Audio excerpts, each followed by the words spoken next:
Hello and welcome to Stories of Science. Here, we look back on humanity's long journey to understand the world. The questions, the failures, and the breakthroughs that slowly changed how we see the universe and ourselves. We tell science as stories. How tape and a frog changed the future of science, the surprising story of graphene.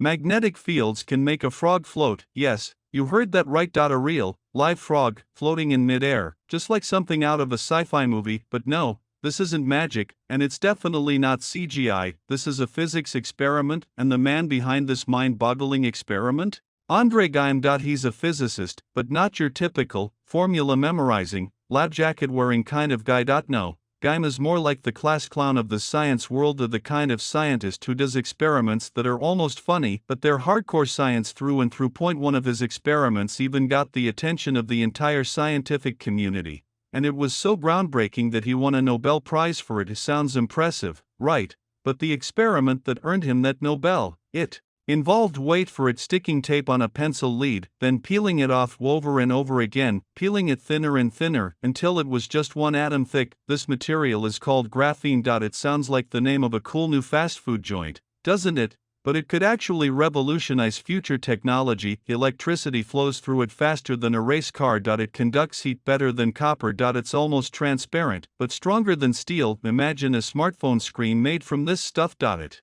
could bend, fold, and be as light as paper. Now that sounds like the future, right? Well, this is the real deal, the material that could change the world, and it all started with a floating frog. Geim is a bit of an oddball. He once said that he didn't want to spend his whole life studying just one subject. He approached science like it was a game, but every game he played was actually a deep dive into science. He even co-wrote a research paper once with his favorite hamster as one of the co-authors. He's got a famous quote: "Not everything that's fun has no scientific value."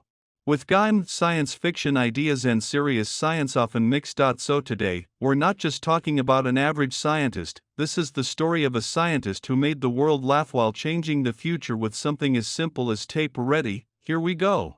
He was born in a place that sounds almost like a riddle. October 21, 1958, in Sochi, Soviet Union. Now, that's the kind of place people go to for a beach holiday, but back then, there were no bikinis. Only a baby crying his way into the world. His name? Andre Konstantin Novoselov. Yeah, it's a mouthful. As a kid, he thought his name was way too long. So he nicknamed himself Andre. Or, more casually, Andy.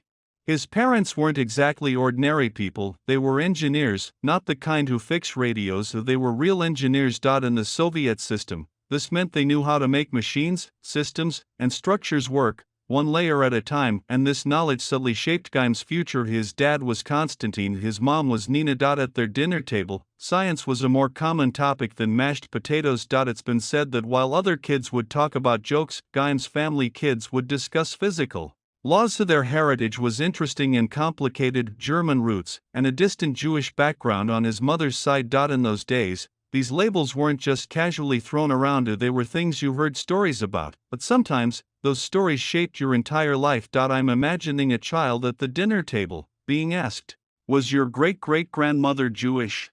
A few years before he was born, his family moved to a small town called Nalkik. It was 1964, and he was about 6 years old. His parents sent him to stay with his grandparents. This wasn't summer vacation. It was the perfect lab for a restless child. His grandmother was an unofficial science mentor. In her kitchen, there were countless jars of dirt, glass cups, metal spoons. She wasn't cooking as she was experimenting. Little Andre would watch how water, salt, sugar, and iron nails would turn into strange mixtures. Sometimes, it was, "Why is this soup so shiny?" Other times, "How did this spoon stick to the tomato soup?"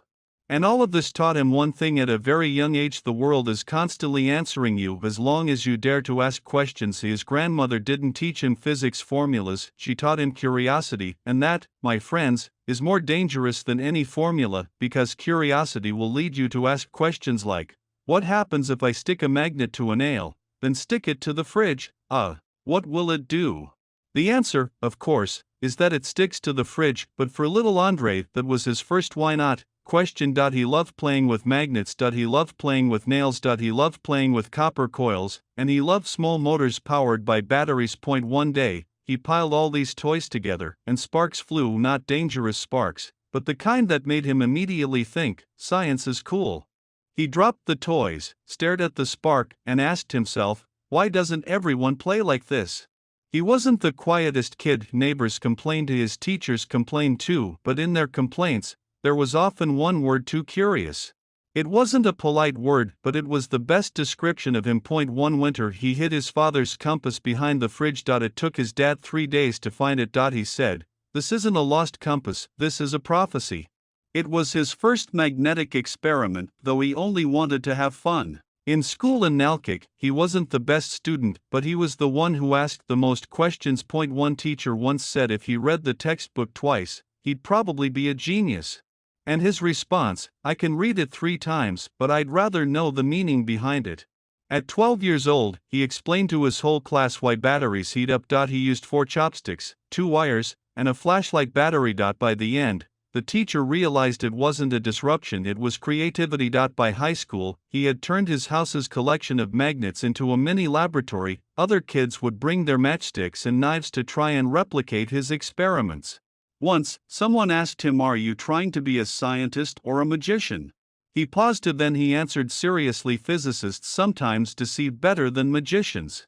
These instincts and humor would nourish his future scientific endeavors, and the craziest experiments were still ahead of him. Even more unbelievable discoveries would come decades later. Geim's childhood taught us one thing: curiosity is not a disease. It's a symptom. If you have this symptom, you might mess up the world, but you might also change it.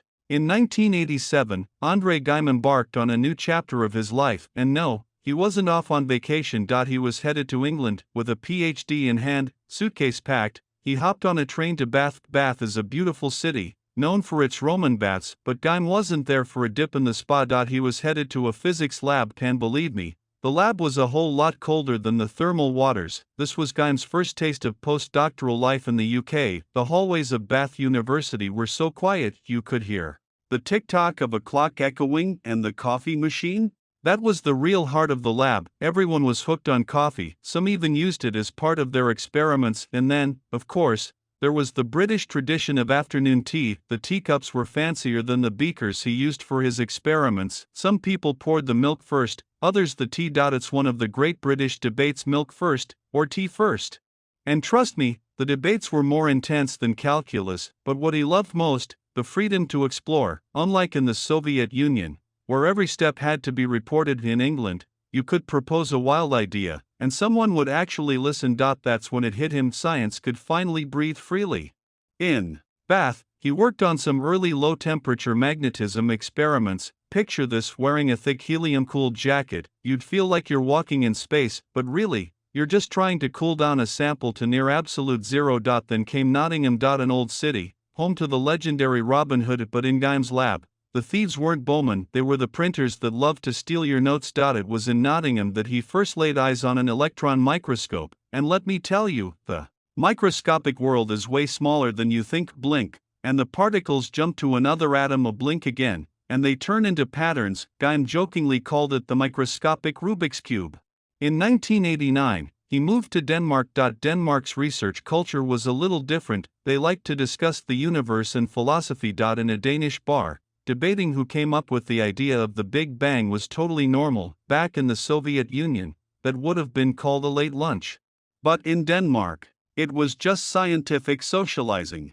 From Denmark, Geim went to the Netherlands, Nijmegen, home to Radboud University, and let me tell you, that place left an indelible mark on him. It was there that he met another young scientist, also from the Soviet Union. His name was Konstantin Novoselov. It was 1994. The two were like magnets, drawn to each other because of their shared passion, turning seemingly useless experiments into groundbreaking discoveries. Novoselov wasn't Geim's first partner, but he was the one who would push Geim's ideas to the extreme. Of their first meeting was in a lab. Geim held up a thin crystal, and Novoselov took a quick glance and asked, "Can it be thinner?" Geim burst out laughing, "Are you serious?" Novoselov nodded, and just like that, their collaboration began. They often worked together in coffee shops, writing papers. Once, a pigeon landed on their table, and Novoselov quipped, "Maybe it has some insights into quantum mechanics." Geim shot back, "Then it must have a really cool lab." Life in the Dutch lab was rich and full of surprises. You had your fixed experiment times, but you also had to attend discussion sessions. In these sessions, you had to explain the meaning of your experiments, and there was always someone who'd raise their hand and ask, "Are you sure this isn't just a caffeine-induced hallucination?" Geim's usual reply, "If this is a hallucination, it's probably on its way to a Nobel Prize." Those years of collaboration taught him something valuable. Great science doesn't happen in one person's head. It's the spark that comes when two ideas collide. It's like two people playing a piano at the same time. You never know what sound will come next. By the early 1990s, Geim realized that his true love was for experiments, not formulas, not paper-based derivations, but real materials, real equipment, and the thrill of pressing that start button. He loved those moments after mistakes. Like when the cables weren't plugged in properly. Or when the dial read 0. Or when you spent all night getting just one data point, but then, the next day, you wake up and realize that boring data was actually telling you the secrets of the universe. Those moments? They're addictive, better than the foam on an afternoon latte. He remembers one international conference. Everyone was dressed in suits. Geim, however, had his experimental data printer as his mascot. Someone took a picture. That picture later became a meme. The caption read, "When you treat your experiments like life." His time in the UK, Denmark, and the Netherlands taught him a crucial lesson. Science isn't just equations, theories, and papers. It's people. It's conversation. It's coffee, laughter, and the comforting shoulder of a friend after a failure. That international research journey, it set the stage for his next big breakthrough, and the beginning of a partnership with Novoselov that would change the world. Fast forward to 1997. Geim was in the lab, staring at a frog, not just any frog. This one was about to become the future floating superstar. The magnets in the lab were 1,000 times bigger than those on a fridge. Geim gently placed the frog into a small tank, carefully, like holding a teacup. Then the magnetic field was switched on. The frog slowly started to lift off the water, suspended in mid-air. The lab was as quiet as a library. The frog looked like it was doing yoga. Someone couldn't hold back their laughter. The principle behind it was simple. It all came down to diamagnetism. The frog's body contained water, and when water is exposed to a strong magnetic field, it creates a slight repulsive force. Small force, no, enough to make the frog float. Geim looked at the floating frog and smiled. He said, "This is how you make physics look like magic." It wasn't just funny. It was very scientific, because it showed the fascinating combination of quantum mechanics and magnetism. Who says labs can't be fun? The floating frog experiment went viral. Students were amazed. "Professor, did you teach the frog to fly?" Geim replied, "It's just afraid of water." In 2000, Geim and Novoselov received the Ig Nobel Prize for their work. The Ig Nobel Prize is a weird one. It rewards science that makes you laugh first and think second. It's like you laugh, and then your brain starts working. On stage, Geim was in a suit, holding a photo of the frog. The audience erupted in laughter. He said, "Science doesn't always have to be serious, but it must be real."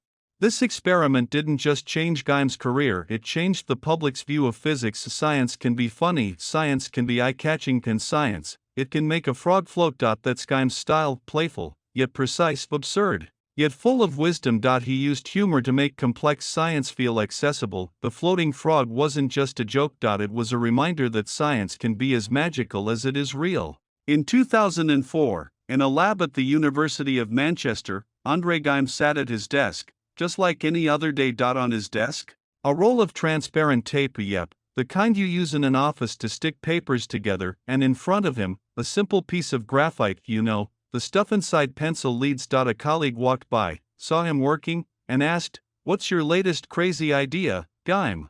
Geim just smiled and didn't say a word. The experiment began. He took a piece of graphite, stuck a bit of tape to it, and gently pulled it off. A thin black sheet clung to the tape. He repeated the process a few times. With each pull, the graphite got thinner, closer to just one single layer of atoms. If you were watching this, you might have thought, is this really an experiment? Geim shrugged and said, "Science is like peeling an onion layer by layer. You'll eventually get to the essence." He placed the incredibly thin sheet on the microscope and took a closer look. That was the first moment of realization. The sheet was smooth, tough, and nearly transparent. He gently touched it with his finger. And it felt like he was touching the future, and that was it. Graphene had just been born. A material just one atom thick, the pioneer of two-dimensional materials. It was only 0.34 nanometers thick, nearly invisible, but stronger than steel by 100 times, with outstanding conductivity, flexible enough to bend without breaking. And his colleague, Konstantin Novoselov, was watching from the side. He couldn't help but laugh. Are you sure this is real science? Looks more like arts and crafts. Geim replied with a grin, don't worry, you'll see when it wins a Nobel. Their experiment was simple. No expensive equipment. No fancy machines, just graphite, tape, a microscope, and a bit of patience. In 2004, they published their paper, and it shook the materials science community to its core. It looked simple, but it opened up an entire new era. Graphene's properties were mind-blowing: light as paper, transparent as glass, stronger than steel, conducts better than copper, excellent heat conductivity, almost no friction. As scientists started getting excited, talking about all the possible applications: superfast electronics, flexible displays, new types of batteries, medical sensors, and even super strong bulletproof materials, Geim joked, we just used some tape, and we might have changed the future of tech. His colleague laughed. Who would have thought tape and graphite could win a Nobel Prize? But there was a deeper meaning behind this experiment. It showed us that science doesn't need to be complicated. It's all about insight, looking at something ordinary and seeing the extraordinary. And there were some funny moments behind the scenes too. The first time they tried, the tape stuck to the table, and the entire layer of the tabletop came up with it. A colleague shouted, "What are you doing?" Geim just smiled and said, "Training the tape's patience." They repeated the tape experiments dozens of times. Each time, manually. Once, he almost knocked the microscope off the table, but quickly caught it. He laughed and said, "Scientists are human too." After 2004, labs all around the world started mimicking the experiment. Graphene became the hottest topic in materials science. Every materials scientist wanted to peel some graphite. Every student wanted to try the tape experiment. Geim and Novoselov realized that this wasn't just a discovery, it was the key to future technology. With the simplest tools, they proved that breakthroughs don't always require complex equipment. Sometimes, all you need is tape, curiosity, and persistence. In 2010, they were awarded the Nobel Prize in Physics for their work. At the ceremony, the host joked, "Who would have thought a Nobel could come from tape?" Geim smiled and replied, "Sometimes, science needs a little stickiness." Graphene wasn't just a material. It was a symbol. A symbol of the fun in science. A symbol of the power that comes from combining mischief with precision. A symbol of how something seemingly ordinary could change the world. Today, graphene is everywhere. High-frequency electronics, flexible touchscreens, supercapacitors, optoelectronics, medical sensors, energy storage, all of this came from a piece of graphite and a roll of tape. The tape experiment taught us something important. The magic of science is sometimes hidden in the most mundane things. All you need is curiosity, and the willingness to take risks and have fun, just like Geim did. He says, who says science can't be like magic? Look, we made graphite fly. Novoselov adds, don't forget, behind the magic is science and patience. From the 2004 tape experiment to the Nobel Prize stage, the journey wasn't short, but it was fun. It was humorous and full of surprises. That's how graphene was discovered. Simple, but it changed the future of technology. Fast forward to 2010. It's a cold, biting winter in Stockholm. The Nobel Prize in Physics ceremony is taking place in the City Hall. Geim walks up to the podium in a dark suit, with his longtime collaborator, Novoselov, by his side. The atmosphere in the hall is solemn, almost sacred. Applause floods the room and waves. Photographers raise their cameras, flashes popping like mini lightning storms. Someone whispers, "Did they really win the Nobel with tape?" Geim smiles, holding his medal. He gently raises it, as if to show the world, "Look, this is the magic of tape." Novoselov grins next to him, thinking back to those experimental days, peeling layers of graphite, sticking and tearing tape. No one thought much would come of it, but look at the results. Even the most basic tools can create scientific miracles. The host asks, "Is this really the tape experiment?" Geim smiles slightly and says, "Yes, but don't underestimate tape. It can change the world." The audience erupts in laughter. The serious and the humorous blend beautifully at this moment. A reporter quickly asks, "How does it feel to win?" Geim replies, "It feels great, but even greater is being able to show the world the magic of tape." Novoselov adds, "We just peeled a bit of graphite." The reporter is curious, is that enough? Geim laughs and says, enough to shock physics, and enough to surprise a frog. Laughter fills the stage. Geim and Novoselov share a look, remembering how far they've come from the floating frog to two-dimensional materials, from lab jokes to the Nobel Prize. Each laugh was like a lubricant for the research process. Every failure carried hope with a new science was never done in isolation. It's an experiment. It's observation. It's perseverance, and it's also humor and playfulness. When Geim raised that medal, it was as if he was saying, be serious, but don't forget to have fun. Be precise, but remember the joy. On stage, they reflected on the funny moments of the tape experiment. The first time, when the tape lifted the entire tabletop, the countless failed attempts, the times they almost broke the microscope. Every little disaster became a joke, and those jokes, they became legendary tales for physics students around the world. After the ceremony, reporters asked, "Will you keep doing experiments like this?" Geim responded, "Of course. Science never stops. And neither does tape."